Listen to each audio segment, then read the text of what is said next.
innovation. And since then, I've read dozens of books. I've put together 1- and 2-day seminars. I've trained executives in some of the biggest corporations in America on creativity and innovation.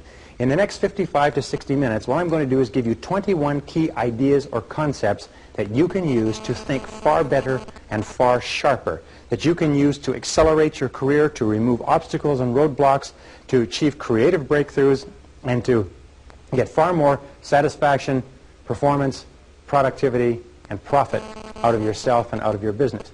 Remember this, though. Creativity is a skill. It's like typing with a typewriter or riding a bicycle.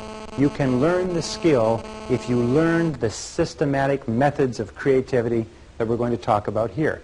It's very much like a combination lock. If you don't know the combination to a lock, somebody could give you the lock and you could fool around with it for hour after hour after hour and achieve nothing. But if somebody gives you the combination, then you can spin it back, forward, and back again, and the lock falls open.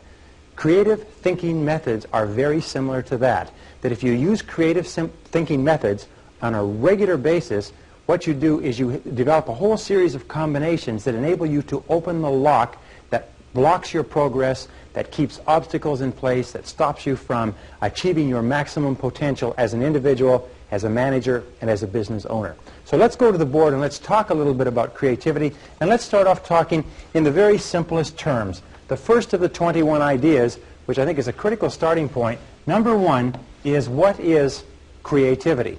Well, in my estimation, creativity is not painting the Sistine Chapel or great works of art or music. Creativity is simply improvement. Everything that you do that expands or improves the way things are done is a creative act. Let me say this at the beginning too, is that the more you look for ways to improve activities on a day-to-day basis, the more creative you become. That your creativity is a latent force that lies, if you like, deep down within the recesses of your intelligence, and you can become more creative as you place more demands on your creative capability. Every single person has what is called a line of sight. In every organization, the line of sight is what you see when you look up. It's the job you do and what is going on around you. And everybody can find ways to improve what is going on in their line of sight. Let me just say this, that success in business life is directly proportionate to the quantity of new ideas that you come up with on a day-to-day, week-to-week basis.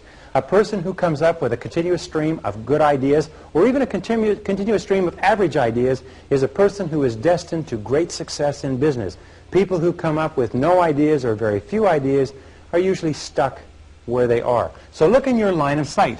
What do you see around you that may lead to improvements? In 1975, Mazda Corporation of Japan had been decimated as a result of trying to introduce the rotary engine. Their profits were down to $5 million in that year, and they introduced a suggestion program where they encouraged people in the company to give suggestions on how they could do things better, faster, cheaper, easier, newer, and so on.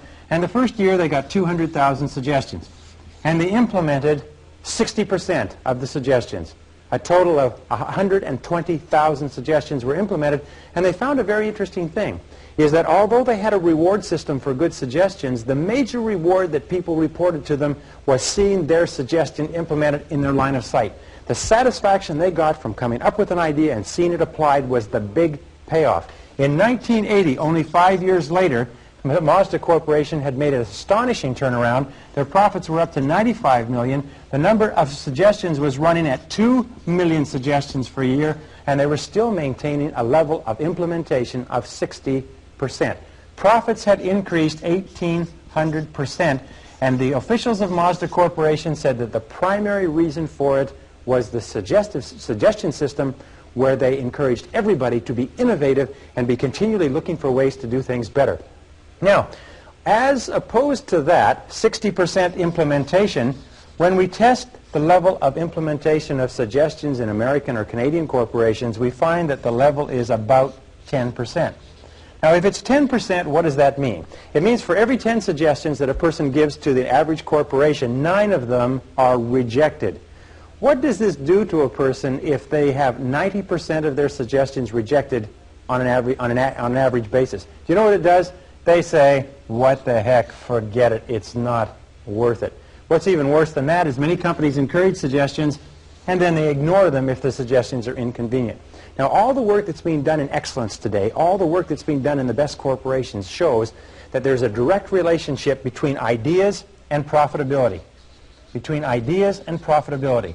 It's because of the dynamic nature of our society, because of the competitiveness, because of the rapid obsolescence of products and services, that the more and better and faster ideas that you can generate within your organization, the more likely it is that you're going to survive and thrive in the years ahead. And an organization that does not continually come up with new ideas is an organization that is doomed. So, when we talk about organizations, we know that organizations are simply people. Organizations are simply you and the people around you. And this brings us back to what you might call the psychology of creativity. What are the factors that determine your creativity?